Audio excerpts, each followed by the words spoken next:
जब कोई व्यक्ति मरता है तब पंडित लोग यजमान को भय दिखाकर कैसे दान करवाते हैं। इससे बचने के लिए ऋषि दयानंद सरस्वती जी अपने अमर ग्रंथ सत्यार्थ प्रकाश के एकादश समोल्लास में सब आर्यों को संकेत करते हुए बचने के लिए एक सुंदर सा दृष्टांत प्रस्तुत किया है।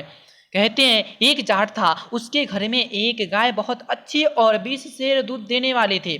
दूध उसका बड़ा स्वादिष्ट होता था, कभी कभी पोप जी के मुख में भी पड़ता था। उसका पुरोहित यही ध्यान कर रहा था कि जब जाट का बुढ़ा बाप मरने लगेगा तब इसी गाय का संकल्प करा लूंगा। कुछ दिनों में दैव योग से उसके बाप का मरण का समय आया, जीव बंद हो गई और खाट से भूमि पर ले लिया, अर्थात प्राण छोड़ने का समय आ पहुंचा। उस समय जाट के इष्ट मित्र और संबंधी भी उपस्थित हुए थे।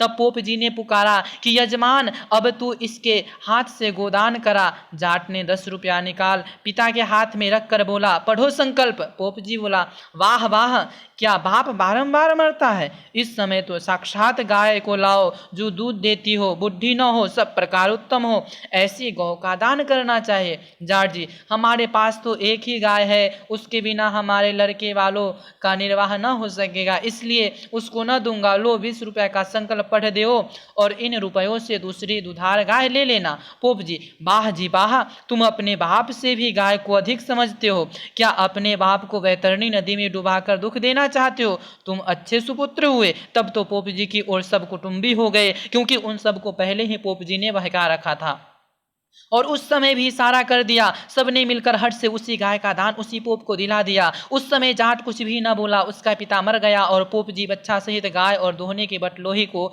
ले अपने घर में गाय बछड़े को बांध बटलोही धर पुनः जाट के घर आया और मृतक के साथ शमशान भूमि में जाकर दाह कर्म कराया। वहां भी कुछ कुछ पोप लीला चलाई। पश्चात 10 गात्र सपिंडी कराने आदि में भी उसको मुंडा। महाब्राह्मणों ने भी लूटा और भुक्खरों ने भी बहुत सा माल पेट में भरा। अर्थात जब सब क्रिया हो चुकी तब जाट ने जिस किसी के घर से दूध मांग मूंग निर्वाह किया, 14वें दिन प्रातः काल पोप जी के घर पहुंचा। देखा तो गाय दूह बटलोही भर पोप जी के उठने की तैयारी थी। इतने ही में जाट जी पहुंचे। उसको देख पोप जी बोला, आइए यजमान बैठिए। जाट जी, तुम भी पुरोहित जी इधर आओ। पोप जी, अच्छा दूध धर आओ। जाट जी, नहीं नहीं, दूध की बटलोई इधर लाओ। पोप जी विचारे, जा बैठे और बटलोई सामने धर दी।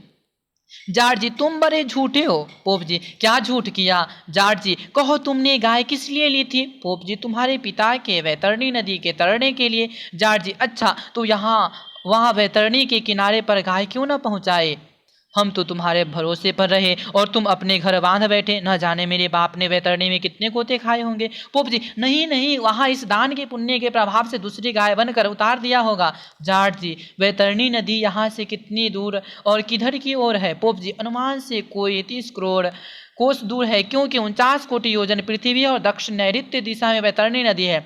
जाट जी, इतनी दूर तुम्हारी चिट्ठी व तार का समाचार गया हो, उसका उत्तर आया हो कि वहां पुण्य की गाय बन गई, अमुक के पिता को पार उतार दिया, दिखलाओ। पोप जी, हमारे पास गरुड़ पुराण के लेख के बिना डाक व तार बन के दूसरी कोई नहीं।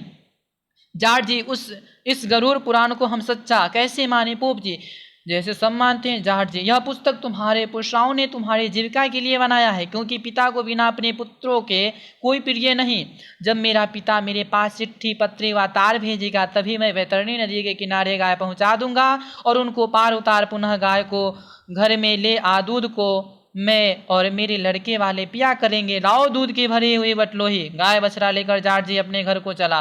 पोप जी, तुम दान देकर लेते हो, तुम्हारा सत्यानाश हो जाएगा। जाट जी, चुप रहो, नहीं तो 13 दिन लो दूध के बिना जितना दुख हमने पाया है सब कसर निकाल दूंगा। तो पोप जी चुप रहे और जाट जी गाय बछड़ा लिए अपने घर पहुंचे। जब ऐसे ही जाट जी के से पुरुष हो तो पोप लीला संसार में न चले। जो ये लोग कहते हैं कि 10 गात्र के पिंडों से 10 अंग सपिंडी करने से शरीर के साथ जीव का मेल हो के अंगुष्ठ मात्र शरीर बन के पश्चात यमलोक को जाता है, तो मरती समय यमदूतों का आना व्यर्थ होता है। त्रयोदश के पश्चात आना चाहिए। जो शरीर बन जाता हो तो अपनी स्त्री संतान और इष्ट मित्रों के मुंह से क्यों नहीं लौट आता है? यदि ऐसे ही जाट जी के समान सब लोग हो जाए तो इस देश से पाखंड मुक्त हो जाए और सब लोग बिल्कुल स्वतंत्रता से विचरने लगे और सब भय मुक्त हो जाए। मरने के बाद न जाने कौन कौन सा भय दिखाकर दान करवाते हैं। इस पाखंड से बचिए और सतर्क रहिए। धन्यवाद।